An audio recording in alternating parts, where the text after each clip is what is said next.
Well, hello there. How is everyone? I hope you're all well. You amazing, amazing, beautiful, wonderful people. It's Saturday. It's Saturday. It's the weekend. And today is not a day off. Definitely not a day off.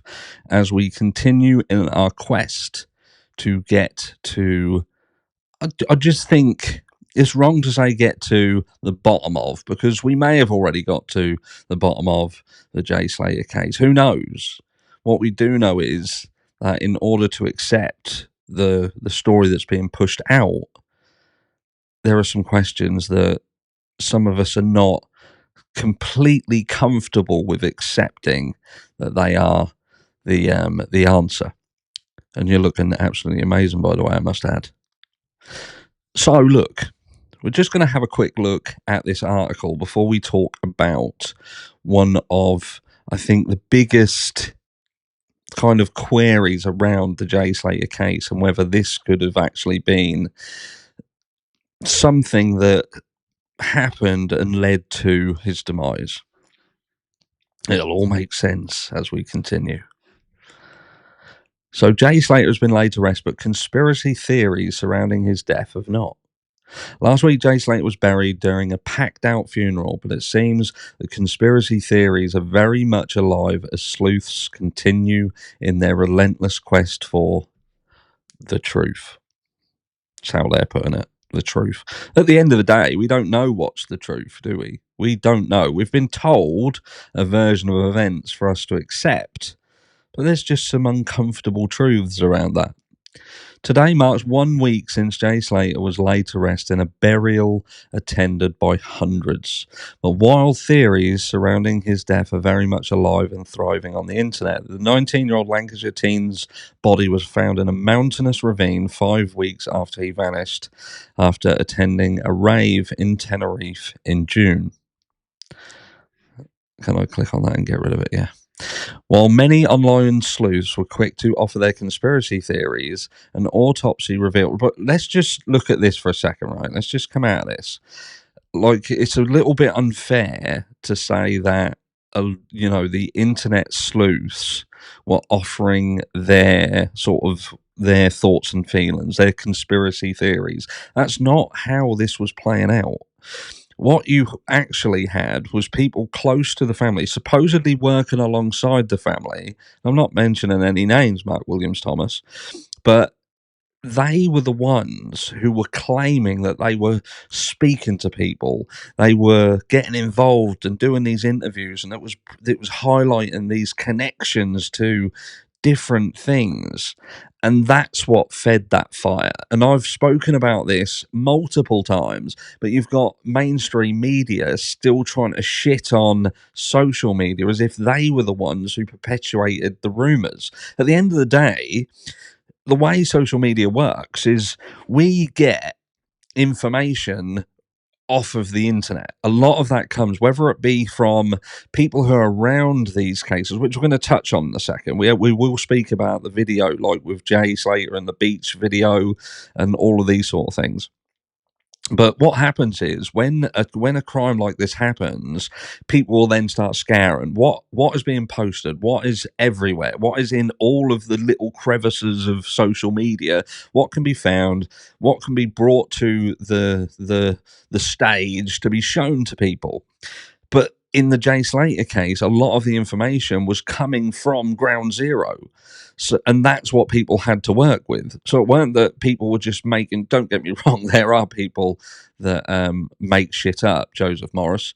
But in this, you had people who were literally there, and they were the ones who were talking about the connections to the underworld and things like that. And these motherfuckers have now done a 180 and made out like they never said anything. And again, shitting on social media as if they're the ones who perpetuated that crap when it wasn't. Anyway, I digress. So it says, and as Jay's family try to move on with their lives, it seems there are many who refuse to let their theories die. It's not about the social media letting their theories die. It's about, well, hold on a second. This was told to us from ground zero. Now, all of a sudden, ground zero are trying to wash their hands of it. And that, again, stinks, doesn't it? That stinks. Got some pictures there from the funeral. Videos uploaded to YouTube in recent days have seen an influx of influencers dissect Jay's social media accounts and that of his friends, convince there is more to the story. One said, although Jay is gone, this case is still not over. Someone is lying. Many seem fixated on the sequence of events surrounding Jay's last known movements and claim there are inconsistencies over certain timings. That I would imagine that they're speaking about sort of the Lucy Law situation. When was he actually noted to be missing? Some people have stated that Jay Slater was apparently not found on the day with which we was told he was found. In fact, many people are trying to point out that Jay was found a day previously, and it may have even been Chris Pennington who found Jay Slater. Again, I'm not going to walk with that because we simply don't know. Some online detectives also questioned why Jay would send a screenshot of his location to friends rather than share a pin, which would allow pals to zoom in for a clearer picture of his whereabouts. The screenshot, it was pointed out, also appeared to have more than 1% battery. The fact that Jay travelled back to the remote Airbnb with two unknown men before refusing a lift back to his resort the next morning, opting to make his way back on foot, is also something sleuths can't seem to get their head around. No, because it doesn't make sense. I don't think it's just sleuths, it's just anybody with a brain cell can understand that there are things around this that you have to question. And again, I've said this previously, what was Jay such an idiot that this is where he ended up?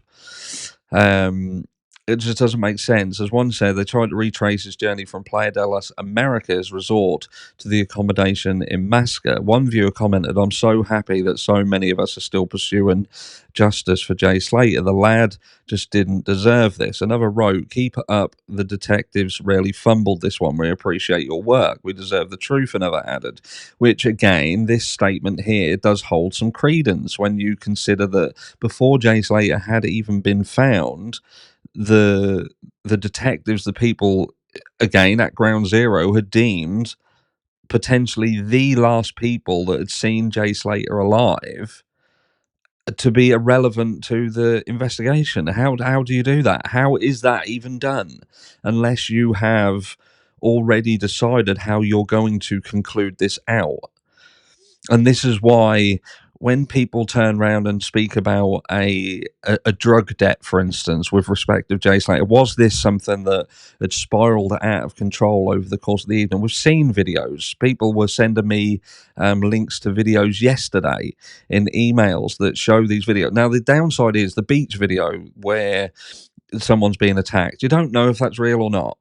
There was another video that's being pushed forward saying that this is apparently a conversation within the club. Now, I'll link the link to that video will be in the description of this video. I don't know the channel very well.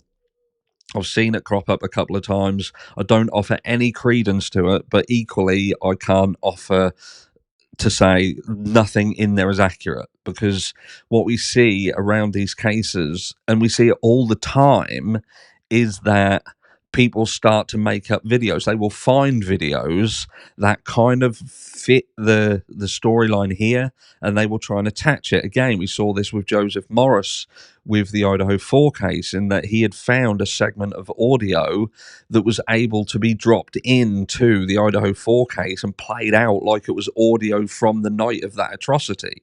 And that's exactly what you see here. So it's very hard to kind of conclude out what is connected to this case and what has just been brought in to be pushed in front of you guys. Do you know what I mean? To try and fuel some flames and attract more attention. It happens, and that's why it makes it incredibly hard to truly get to the truth. And sometimes the hunt for the truth is very much affected by other people's desire to attract attention. And I use that term very very carefully, because again, I can't dictate to you guys what is real and what isn't real. I can only tell you, and as an absolute fact, that people will fabricate information in order to try and fit. But equally, that doesn't mean that what they're trying to fabricate isn't true in a story. So, with respect of, did Jay Slater lose a bag of something that led to something happening to him? That's a possibility. Whether it was directly, whether someone physically hurt Jay, we don't know that. Is it beyond the realms of possibility? No, it's not beyond the realms of possibility. If Jay Slater got to the area with which he fell, then someone else could have got him to that area. It's ludicrous. It's stupid to consider that that's not the case. It's stupid. It's stupidity. And, again, it's not about pointing the finger. You can also, and I've said this before, Jay Slater, we heard from ground zero, we didn't make this shit up. It was pushed forward that Jay Slater was scared. And I did a video saying, was Jay Slater really scared? Because that is very much an anchor to his mindset when he made decisions that nobody in their right mind could truly think that this lad would have made that decision had he have been completely compos mentis. Now, was it a recreational issue here where he'd gone over and done things that in that manner we weren't thinking straight? But I don't think people are truly understanding the decisions that he made and how impactful they were into what happened to him, and what a dangerous decision it was, and what it would have taken for someone, and what would have had to have been going through their mind to do it. To not charge your phone when you're about to embark on an 11-hour journey. That is one decision. You are saying to yourself, right, I know my phone is nearly dead, but I'm still willing to go on this walk, and I know how long it's going to take. I know that my phone at some point is going to run out. I don't know where I'm going. I'm hungry, I'm thirsty, but fuck all that, because whatever is there in the background is more important. And being scared is the only thing that makes sense there. It's the only thing that makes sense. But so, with respect of a drug debt being a catalyst to a situation, I think that this does indeed show so many things that point towards this being a possibility. The GoFundMe being set up by not the family, but by Lucy May. Lucy May at the end of the day is at ground zero, and she is someone who is familiar with this area. Now, without trying to accuse Lucy May of doing something, because at the end of the day, there is no solid proof of her doing anything. Absolutely not. But she did set up the GoFundMe very, very quickly, and it did start to garner attention. It got a lot of funds. And what I will say is, like, with respect of where that money is going, we don't know where it went. We'll probably never know where it went. But it's like the funeral. Like, we want to use this money to pay for Jay to have this huge send off. But media would have paid to have access to that. They would have been paid from other places in order to gain access to that event. They would have been offered money. They'll be being offered money in order to talk to their story. There will perhaps be things in the background that will come out that will be lucrative to them from a monetary sense. So this has been quite a money making machine.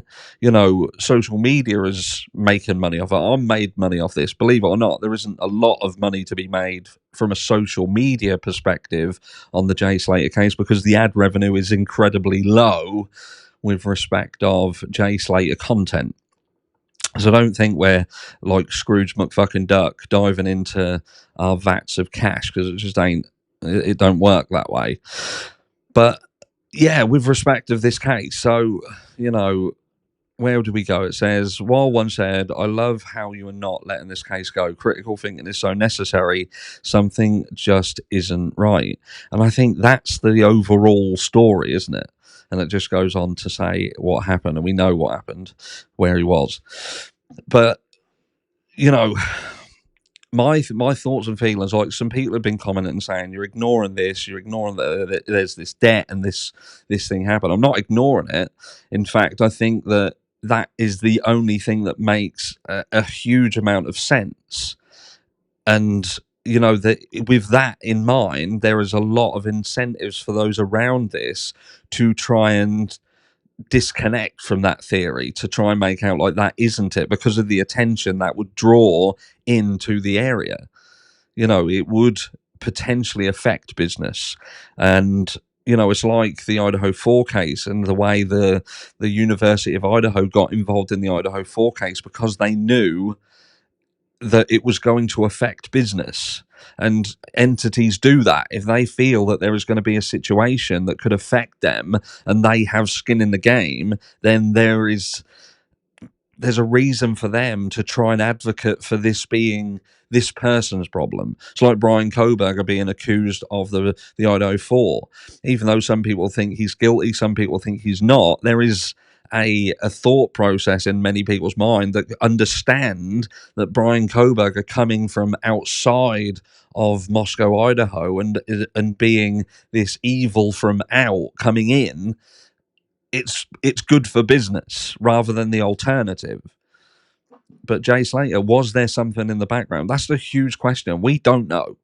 The reality is we don't know. They keep pushing that Jay was found in this inaccessible place.